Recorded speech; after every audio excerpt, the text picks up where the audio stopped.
topic, thyroid diseases in the endocrinology module. By the end of this topic, you should be able to define thyroid diseases, explain the pathophysiology and causes of thyroid diseases, outline the classification of thyroid diseases, describe the clinical manifestations and outline the investigations done for thyroid diseases, discuss the principles of management, and discuss the complications as well as the prognosis of thyroid diseases. Let's get started. Let's begin by understanding what thyroid diseases are. Thyroid problems are mainly due to problems with either the anatomy or configuration of the thyroid gland or the function of the thyroid gland. It can be looked at as hyperthyroidism and hypothyroidism, where in hyperthyroidism, there are sets of disorders involving excess synthesis and secretion of thyroid hormones, leading to a hypermetabolic condition of thyrotoxicosis, whereas hypothyroidism is due to deficiency of the thyroid hormones. Before we move on to understanding the pathophysiology of thyroid diseases, let's understand the normal physiology. Normally, the secretion of thyroid hormone is controlled by a complex feedback mechanism involving interactions of both stimulatory and inhibitory factors. What happens is that the thyrotropin-releasing hormone or TRH from the hypothalamus stimulates the pituitary gland to release the thyroid-stimulating hormone. The binding of TSH to the receptors of the thyroid gland in turn leads to the release of thyroid hormones, mostly T4 hormones and T3 to a lesser extent. Elevated levels of these hormones then act on the hypothalamus to decrease TRH secretion and thus TSH synthesis. Do remember that thyroid hormone synthesis requires iodine. Now let's take a look at hyperthyroidism. Technically, any process that causes an increase in the peripheral circulation of unbound thyroid hormone may cause thyrotoxicosis. Any disturbances of the normal homeostatic mechanism may occur at the level of the pituitary gland, thyroid gland, or peripheries. Regardless of what the etiology is, the result would be an increase in the transcription of cellular proteins, leading to an increase in the basal metabolic rate. You could say that in many ways, the symptoms and signs of hyperthyroidism resemble a state of catecholamine excess and adrenergic blockade, which can improve these symptoms and signs. Now, we will try to understand the pathophysiology of hypothyroidism. Besides hypothalamic or pituitary disorders affecting the thyroid function, localized disease of the thyroid gland resulting in decreased thyroid hormone production is considered the most common cause of hypothyroidism. The deficiency of thyroid hormones has a wide range of effects. Systemic effects observed are the result of either derangement in metabolic processes or direct effects of myxedematous infiltration, which basically is due to the accumulation of glycosaminoglycans in the tissues. The hypothyroid changes in the heart, on the other hand, causes decreased contractility, decreased pulse rate, decreased cardiac output, pericardial effusion, and cardiac enlargement. Changes due to hypothyroidism seen in the gastrointestinal tract may be achlorhydria and prolonged intestinal transit time with gastric stasis. Delayed puberty and ovulation, menstrual irregularities, and infertility are also some common findings. Therefore, TSH screening should be a routine part of any investigation into menstrual irregularities or infertility. When it comes to causes of thyroid disease, specifically hyperthyroidism and hypothyroidism, we can divide them both into primary and secondary. Under primary hyperthyroidism, we have got diffuse toxic goiter, also known as Graves' disease, being the most common cause. Other causes include toxic adenoma, as well as toxic multinodular goiter, such as Plummer disease, which is more commonly seen in elder patients, especially those with long-standing goiters. Moving on to secondary hyperthyroidism, causes include TSH-secreting pituitary adenoma, gestational thyrotoxicosis, neoplasms such as ovarian teratoma, choriocarcinoma, and metastatic thyroid carcinoma. In some cases, there may be thyrotoxicosis without any hyperthyroidism, and this may be caused by drugs such as amiodarone or lithium, and destructive thyroiditis caused by Dicovans thyroiditis, as well as excess thyroid hormones. Next, we look at the causes of primary hypothyroidism. This includes Hashimoto's thyroiditis, which is a chronic autoimmune thyroiditis, iodine deficiency, genetic defects, neoplasms, drugs like amiodarone and interferon alpha, as well as iatrogenic, usually seen after surgery. Lastly, some causes of secondary hypothyroidism are hypopituitarism or having an isolated deficiency of TRH. Generally, there are 5 types of thyroid disease, each having its own symptoms. Do bear in mind that an individual could have only one or various different types at the same time.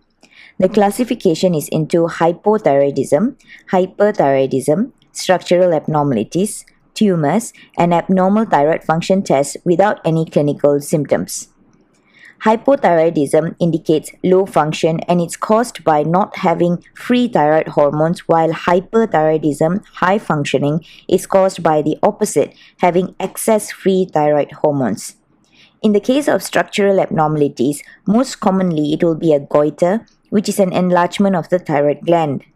Tumors, on the other hand, may be benign or malignant, such as cancerous papillary carcinoma, medullary carcinoma, anaplastic carcinoma, follicular carcinoma, and lymphoma. And lastly, abnormal thyroid function tests without any clinical symptoms could indicate subclinical hypothyroidism or hyperthyroidism. Let's take a look at the symptoms.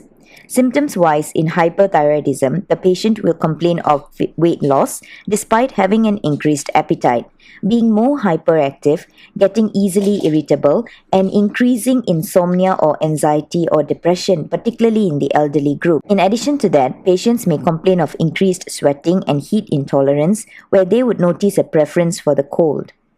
Patients may also present with symptoms such as diarrhea, tremors, loss of libido, palpitations, and menstrual disturbances, in specific oligomenorrhea. However, patients with hypothyroidism, on the other hand, usually come in with somewhat opposite symptoms. They will complain of feeling tired, lethargic, experiencing mood changes that may include depression, gaining weight despite having a decreased appetite, and having cold intolerance where they have a preference for warmth. Besides that, they may also complain of constipation, bradycardia, and having menstrual bleeding, in other words, menorrhagia.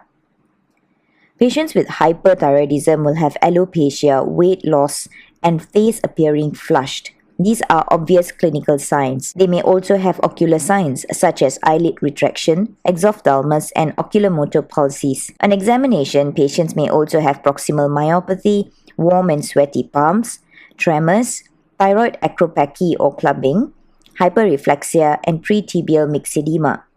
In addition to that, hyperthyroid patients may also have tachycardia at rest with or without the presence of atrial fibrillation. Moving on to the signs seen in patients with hypothyroidism, they would be obese or overweight and has dry, thin hair.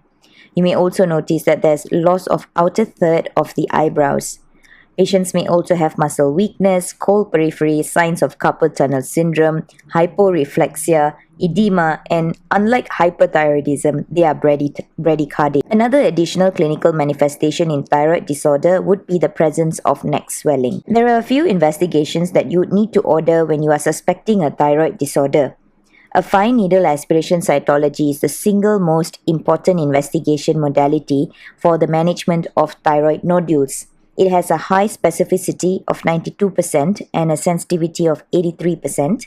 It is best performed under ultrasound guidance as this increases the diagnostic accuracy.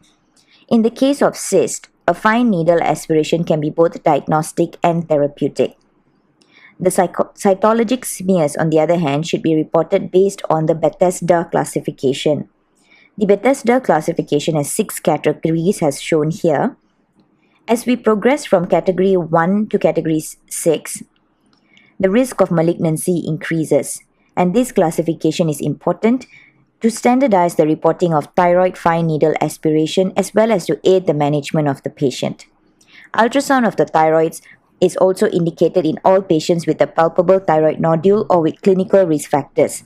It is important that the reporting is standardized, and this is done by indicating the position, shape, size, margins, contents, echogenicity, and vascular pattern of the nodule. If you are suspecting malignancy, then investigations testing the baseline tumor markers should be ordered. To differentiate thyroid cancer, a thyroglobulin test can be done. In the case of medullary thyroid cancer, you should order calcitonin and carcinoembryogenic antigen or CEA tests. both the calcitonin and CEA levels would be elevated in medullary thyroid cancer. Other imaging studies such as CT scans and MRI may be ordered. This is mainly to look for any substernal or retrosternal extension as well as to stage the known malignancy. Not to forget to also carry out a thorough ENT examination of the vocal cords. Generally, the treatment of hyperthyroidism includes symptomatic relief with beta blockers as well as anti-thyroid pharmacotherapy, radioactive iodine therapy or thyroidectomy. Do bear in mind that anti-thyroid medications are not effective in thyrotoxicosis in which scintigraphy shows low uptake of iodine, such as seen in subacute thyroiditis. Here you would prescribe your patient some anti-thyroid drugs such as methimazole, carbimazole, and propylthiouracil, especially for long-term control of hyperthyroidism. These drugs work by inhibiting the formation and coupling of iodothyrosines in the thyroglobulin. Some common adverse effects to look out for are allergic reactions manifesting as fever, rash, urticaria, and arthralgia, which within the first few weeks of treatment, agranulocytosis, aplastic anemia, hepatitis, polyarthritis, and a lupus-like vasculitis.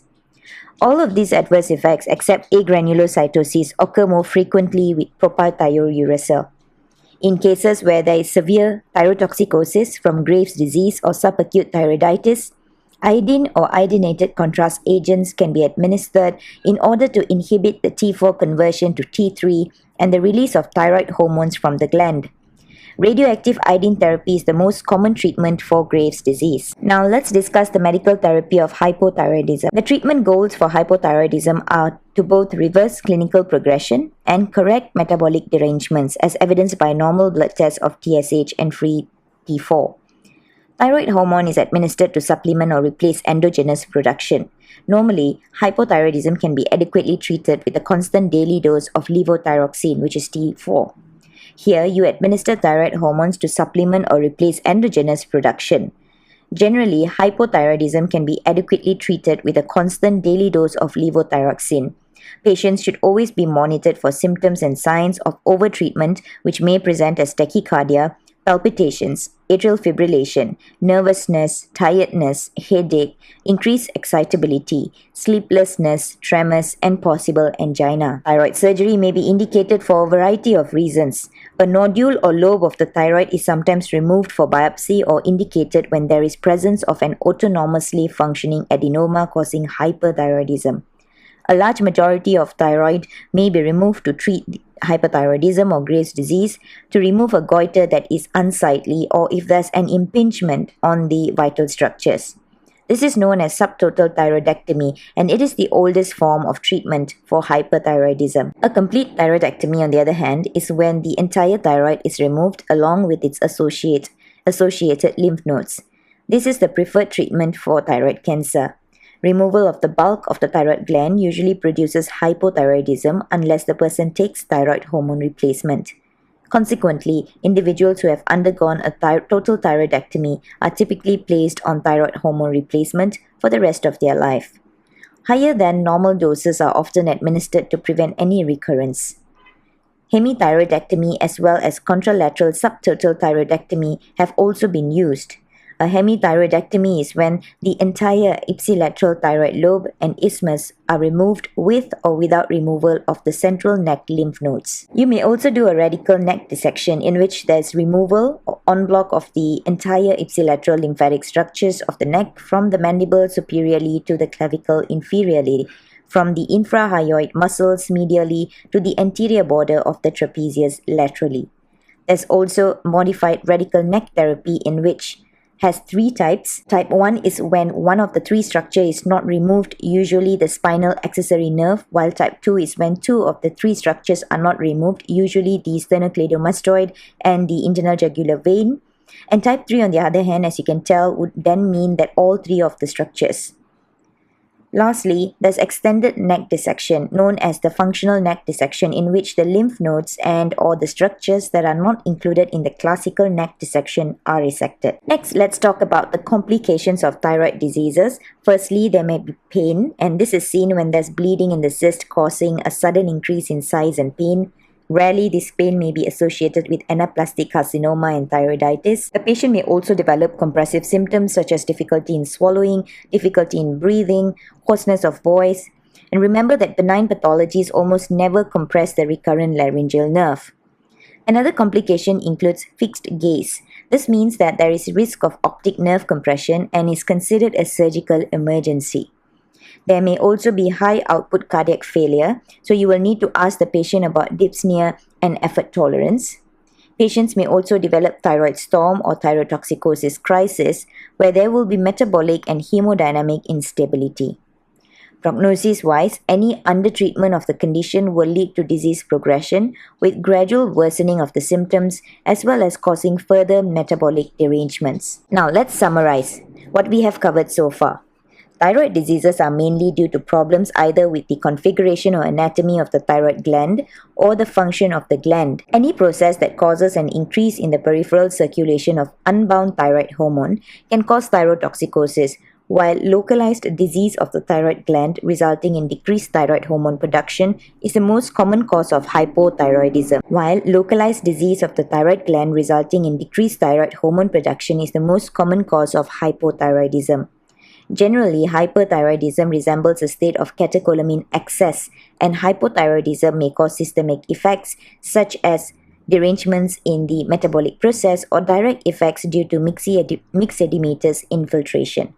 When it comes to investigations, the first line of investigations ordered would be thyroid function test, thyroid ultrasound, and a thyroid fine needle aspiration cytology. Treatment-wise, hyperthyroidism and thyrotoxicosis aims at symptomatic relief, while hyperthyroidism may require the use of anti-thyroid pharmacotherapy, radioactive iodine therapy, or thyroidectomy. You may also administer thyroid hormones to supplement or replace endogenous production of thyroid hormones in the case of hypothyroidism. We have come to the end of this topic. Thank you.